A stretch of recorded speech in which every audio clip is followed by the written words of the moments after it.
Welcome to the next level. मैं हूं आपका टीचर हारून और आज हम सीखेंगे बोहर एटॉमिक मॉडल के बारे में। इससे पेशतर कि हम बोहर एटॉमिक मॉडल के बारे में सीखें, आप रदरफोर्ड के बारे में सीखें जो इसकी प्रीवियस वीडियो है। और रदरफोर्ड जो है वो बोहर का क्या है, टीचर है। अब रदरफोर्ड ने एटॉमिक मॉडल को पेश करते हुए कुछ ना कुछ प्रॉब्लम्स की और जब उससे पूछा गया तो उसके पास जवाब नहीं था। नील बोहर जो कि रदरफोर्ड के स्टूडेंट हैं, इन्होंने फिर उनके डिफेक्ट्स को रिमूव किया। ठीक है, बोहर एटॉमिक मॉडल हमें बड़ी अच्छी अंडरस्टैंडिंग दिलाता है इलेक्ट्रॉन ऑर्बिट्स और एनर्जी लेवल के बारे में। ठीक है बेटा, इसके इंट्रोडक्शन के बारे में जानते हैं।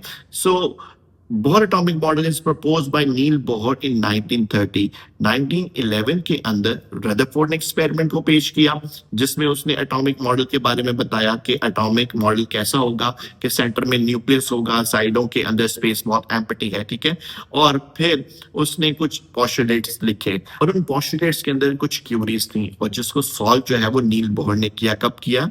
1930 के अंदर। और नील बोहर ने क्या किया, हाइड्रोजन एटम जो कि सिंपलेस्ट एटम लिया और उसके एटॉमिक मॉडल को उन्होंने एक्सप्लेन किया। ठीक है, उन्होंने बताया कि जो इलेक्ट्रॉन है वो रिवॉल्व करते हैं। जैसे इलेक्ट्रॉन है, ये क्या करेंगे, रिवॉल्व करेंगे फिक्स ऑर्बिट, यानी कि जो ऑर्बिट है ये फिक्स्ड होते हैं। ये क्या होते हैं? फिक्स्ड, इनके एनर्जी लेवल फिक्स्ड होते हैं। इसको हम लोग ऑर्बिट को हम शेल्स भी बोलते हैं और हम लोग इसको एनर्जी लेवल भी बोलते हैं। ठीक है, और इनकी एनर्जी जो होती है वो क्या रहती है, फिक्स रहती है। ये बोहर ने बताया। ठीक है, अब ये चीज बतानी क्यों जरूरी थी? रदरफोर्ड से कुछ क्वेश्चंस पूछे जा रहे थे उनके एटॉमिक मॉडल के बारे में, लेकिन वो इस चीज का आंसर नहीं दे पा रहे थे, तो नील बोहर ने उसको एक्सप्लेन किया। अब रदरफोर्ड से क्या क्वेश्चन पूछा जा रहा था? रदरफोर्ड से पूछा जा रहा था कि इलेक्ट्रॉन जो है जब वो रिवॉल्व कर रहा है न्यूक्लियस के गिर्द, अब वो जब रिवॉल्व करे तो अपने अंदर से एनर्जी इमिट करेगा, क्योंकि वो मोशन में है, इन स्टेट ऑफ मोशन है, तो वो अपने अंदर से एनर्जी निकालेगा। क्लासिकल फिजिक्स यही बोलती है, अगर वो अपने अंदर से एनर्जी को निकाल रहा है तो उसको जो है न्यूक्लियस के अंदर गिर जाना चाहिए और एटम कोलैप्स हो जाएगा। और अगर कोलैप्स हो जाएगा तो फिर दुनिया में कोई भी चीज बाकी नहीं रहेगी। लेकिन एटम जो है वो कोलैप्स नहीं हो रहा। क्या वजह है जो एटम कोलैप्स नहीं हो रहा?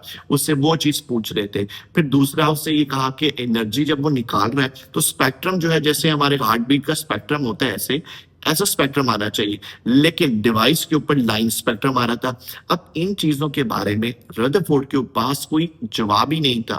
तो फिर क्या हुआ, फिर नील बोहर ने इसके बारे में जवाब दिया। उसने कहा इलेक्ट्रॉन रिवॉल्व करते हैं लेकिन उनका ऑर्बिट फिक्स्ड होता है, यानी कि वो अपने ही ऑर्बिट के अंदर रिवॉल्व करते हैं, जिसको हम शेल्स और एनर्जी लेवल भी बोलते हैं। और इनकी एनर्जी क्या होती है? फिक्स्ड एनर्जी होती है। मतलब जब तक वो अपने शेल के अंदर मूव कर रहे हैं तो वो उस शेल के अंदर मूव करते हुए इलेक्ट्रॉन जो है एनर्जी को एमिट नहीं करते, ना एब्जॉर्ब करते हैं, जब तक वो शेल में रहते हैं।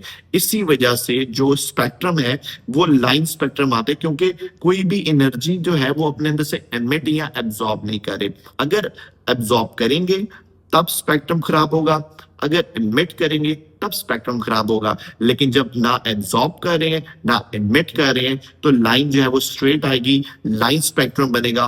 तो ये भी चीज उन्होंने प्रूव कर दी।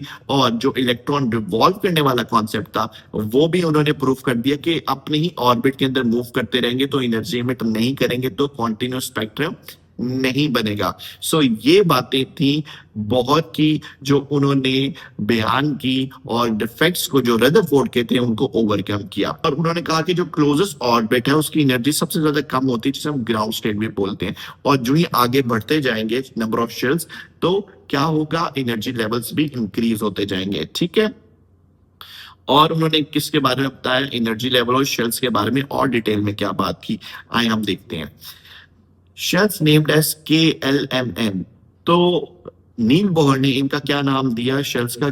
शेल KLM और N। ठीक है, मैं यहां पर आपको दिखाता हूं। ये देखें, फर्स्ट शेल उसने K नाम दिया, सेकंड शेल को L नाम दिया, थर्ड शेल को M नाम दिया और फोर्थ शेल को N नाम दिया। ठीक है जी, K शेल है, उसने उसका नंबर 1, उसको उसने N की वैल्यू क्या दी, 1 दी और कहा ये सबसे लोवेस्ट एनर्जी का होता है और ये न्यूक्लियस के सबसे करीब है और इसके अंदर मैक्सिमम 2 इलेक्ट्रॉन्स आ सकते हैं। ठीक है, फिर उसने एल शेल बोला और इसके अंदर एन की वैल्यू उसने क्या दी 2। ये देखें कौन सी वैल्यू 2। और ये हमारे पास हायर एनर्जी होती है किससे, के शेल से ज्यादा एनर्जी होती है, इसके अंदर मैक्सिमम 8 इलेक्ट्रॉन आ सकते हैं। ठीक है, अब पहले में 2 है और दूसरे में 8 है। ये कैसे हुआ, उसने इसके लिए फॉर्मूला पेश किया कि मैक्सिमम इलेक्ट्रॉन का जो फॉर्मूला है वो 2n का क्या है, स्क्वायर। मैं आपको एम शेल के लिए जो है नंबर ऑफ इलेक्ट्रॉन्स को निकाल के देता हूं इस फॉर्मूले के जरिए से। फॉर एग्जांपल फॉर्मूला है 2n का स्क्वायर। यहाँ पर n की वैल्यू कितनी है 3, तो n की जगह क्या पुट कर देंगे हम 3 और ऊपर क्या स्क्वायर। 3 का स्क्वायर क्या होता है, 3 3 जा 9, 3 3 जा क्या होता है 9, 2 को मल्टीप्लाई कर देंगे 9 के साथ तो क्या आ गया 18। यानी कि एम शेल के अंदर कितने इलेक्ट्रॉन्स आएंगे, 18 इलेक्ट्रॉन्स आएंगे। ठीक है, सो ये हमारे पास फर्स्ट शेल, सेकंड शेल और ये थर्ड और ये हमारे पास फोर्थ शेल, KLMN इनके नाम है। ठीक हो गया। फिर उसके बाद इन्होंने सब शेल्स के बारे में बयान किया। सब शेल्स को जानना बहुत ज्यादा जरूरी है और बहुत इंटरेस्टिंग है। देखें कैसे ईच शेल है सब शेल्स। सब शेल्स मतलब सब मतलब उसके अंदर कौन कौन से, SPDF ये 4 हैं। और अगर हम बात करें S के अंदर 2 इलेक्ट्रॉन्स आते हैं, P के अंदर कितने 6 इलेक्ट्रॉन्स आते हैं, D के अंदर अपने पेट के मुताबिक सिर्फ 10 रख सकता है, 10 से ज्यादा नहीं रख सकता। और F सब शेल के अंदर कितने इलेक्ट्रॉन्स आते हैं, 14 इलेक्ट्रॉन्स आते हैं। ये बात क्लियर होगी। अब इसको बड़े गौर से देखें, यहां पर गौर करें। यहां पर ये हमारे पास शेल कौन सा है, ये शेल है एन शेल। इसके अंदर एक ही हमारे पास सब शेल है जिसे हम एस बोलते हैं। ठीक है, क्या बोलेंगे, एस सब शेल। और ये मेरे पास सेकंड ऑर्बिट और इसमें एन की वैल्यू 2 है। और इसके अंदर यहाँ पर देखें कितने सब शेल्स है, 2 मौजूद है। अगर हम इसको इस तरह देखेंगे तो हमें नजर एक ही आएगा, लेकिन जब जूम करके देखेंगे तो कितने आ रहे हैं, 2। और इसके अंदर 2 सब शेल्स है, कौन से, एस और पी। फिर इसके बाद यहाँ पर आ जाए, यहाँ पर देखें, यहाँ पर एन की वैल्यू 3 है, ये थर्ड सब शेल है, ये 1 2 और ये 3, एन की वैल्यू 3 है। और फर्स्ट वाले को के बोलते हैं, सेकंड वाले को एल बोलते हैं और थर्ड वाले को एम बोलते हैं। इसके अंदर 3 सब शेल्स है, कौन से, एस पी और डी। ठीक है, एस की वैल्यू कितनी होती है 2, पी की वैल्यू मैंने बताई 6, 2 और 6 8 और 10 की वैल्यू कितनी, सॉरी डी की वैल्यू कितनी है 10। सो 2 और 6 8, 8 और 10 18। सो अभी हमने यही निकाला था कि एम शेल के अंदर 18 इलेक्ट्रॉन्स आ सकते हैं। कैसे आ सकते हैं, 2 जो है वो इस जगह पे और 6 इधर और 18, सॉरी 2 इधर 6 इधर और 10 इधर। एस के अंदर 2, पी के अंदर 6 और डी के अंदर कितने होते हैं 10। इस तरीके से करके टोटल इस पूरे हमारे पास शेल के अंदर, एम शेल के अंदर 18 इलेक्ट्रॉन्स आएंगे। इसी तरीके से एन की वैल्यू 4, इसको एन शेल बोलते हैं। इसके अंदर एस पी डी और एफ, एस पी डी और एफ, इस तरीके से करके हम इसको समझ सकते हैं। सो एस पी डी और एफ इसको याद कर लेने हैं और ये जब हम इलेक्ट्रॉनिक कॉन्फ़िगरेशन करेंगे तो वहां पर बहुत हेल्प करेंगे। सो एन शेल की अगर हम बात करें तो ये एस ऑर्बिटल होते हैं, इसके अंदर 2 इलेक्ट्रॉन्स आते हैं जो कि मैंने यहाँ पर आपको बता दिया और टोटल 2 इलेक्ट्रॉन्स। एन की वैल्यू अगर 2 है तो एस पी हमारे पास आ जाते हैं। और यहाँ पर अगर हम बात करें तो 2 इलेक्ट्रॉन्स एस के अंदर और 6 इलेक्ट्रॉन्स किसके अंदर आएंगे, पी के अंदर। तो टोटल 2 और 6 कितने होंगे, 8। और फिर डी की बात करें, सॉरी एम की बात करें तो वहां पर एन की वैल्यू 3 है, एस पी डी एफ। और 2 इलेक्ट्रॉन्स हमारे पास एस के अंदर, पी के अंदर हमारे पास कितने 6 और डी के अंदर 10, टोटल कितने होंगे 18। और इसी चीज को हमने प्रूव किया था 2n स्क्वायर से भी। ठीक हो गया। और जब हमने वैल्यू डाली थी तो हमारे पास क्या आंसर, एन की वैल्यू 3 डालेंगे तो आंसर क्या आ गया था, 18 आ गया था। ठीक है, so this is super easy, बहुत इजी है। कॉन्सेप्ट को समझना इजी है क्योंकि जब आप इसको ओवरऑल जस्ट रीड कर लेते हैं, कॉन्सेप्ट नहीं समझेंगे तो आपको इस चीज के बारे में समझ नहीं आएगी। अगर आपको ये चीज समझ आ गई तो इलेक्ट्रॉनिक कॉन्फ़िगरेशन आप बहुत इजीली निकाल लेंगे।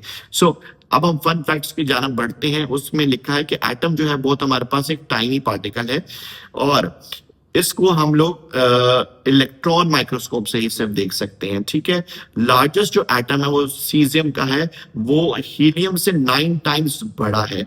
और electron behave like a charge cloud, modern theory इसके बारे में बयान करती है। फॉर एग्जांपल ये अगर आपके पास न्यूक्लियस है और इलेक्ट्रॉन्स जो है वो क्लाउड की फॉर्म है। फॉर एग्जांपल अगर आप खड़े हैं और आपके ऊपर से बादल, बड़ा सा बादल गुजर रहा है, ठीक है, तो इलेक्ट्रॉन भी न्यूक्लियस के गिर्द रिवॉल्व करते हुए इस तरीके से गुजरते हैं। तो इसलिए हम इसको electron behave as a charge cloud बोलते हैं, ठीक है। So this is about the Bohr atomic model. अब मैं आपसे क्वेश्चन करूंगा, अगर आपने इसको कॉन्सेंट्रेशन से सुना है तो आप जरूर मुझे जो है क्वेश्चंस का आंसर दे सकते हैं। So the very first question is that, किसने एटॉमिक मॉडल ये पेश किया जो अभी हमने सीखा? बोहर ने। कब? 1913 के अंदर। So Bohr atomic model was given in 1930, Niels Bohr ने किया और हाइड्रोजन एटम का इस्तेमाल किया जो सिंपलेस्ट एटम है, ठीक हो गया। और फिर नेक्स्ट क्वेश्चन इज दैट, इसने ऑर्बिट को क्या नाम दिया? शेल्स। और उसको हम लोग एक और नाम देते हैं, एनर्जी लेवल्स भी बोलते हैं। क्या इनकी एनर्जी फिक्स्ड होती है कि वेरिएबल होती है? वेरिएबल मतलब चेंज होती रहती है।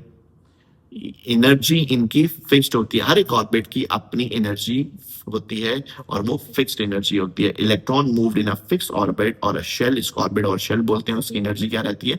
फिक्स्ड रहती है। और कितने शेल्स हमने पढ़े हैं? 4। कौन कौन से? K, L, M और N, ठीक हो गया। और find out how many electrons can fit in each orbit, उसके लिए फॉर्मूला क्या है? 2n²। आप n की वैल्यू पुट कर दें, यहाँ पर n की वैल्यू होती है 1, यहाँ पर 2, यहाँ पर 3, यहाँ पर 4, ये n की वैल्यूज हैं, ठीक है। आप वैल्यू पुट करते हैं, आपको टोटल नंबर ऑफ इलेक्ट्रॉन्स मिल जाएंगे। इसकी प्रैक्टिस करेंगे तो आपको समझ आ जाएगी, ठीक है। और फिर उसके बाद हमने सब शेल्स पढ़े, वो कितने थे? 4। कौन कौन से? S, P, D, F। S के अंदर मुझे बताओ कितने इलेक्ट्रॉन्स होते हैं, यहां पर मैं मेंशन करता हूं। एस के अंदर कितने इलेक्ट्रॉन्स होते हैं? 2। पी के अंदर कितने हैं? 6। डी के अंदर कितने हैं? 10। और एफ के अंदर कितने हैं? 14, ठीक है। सो यहां पर लिखेंगे S P D F holds 2, 6, 10 and 14 electrons, ठीक हो गया। और इलेक्ट्रॉन्स कैसे बिहेव करते हैं? क्लाउड की तरह। So electrons are not visible and behave like a charge cloud in modern theories. So this is about Bohr atomic model. अगर आपने इन क्वेश्चन के आंसर मेरे साथ ठीक दिए हैं तो इसका मतलब ये है कि आपको कॉन्सेप्ट अच्छे से समझ आ गया है। आप इसको बुक से रीड करें, इस वीडियो को दोबारा से देखें। उम्मीद है कि आप जो है अच्छे स्कोर करेंगे और कॉन्सेप्ट आपका पक्का हो जाएगा। God bless you all.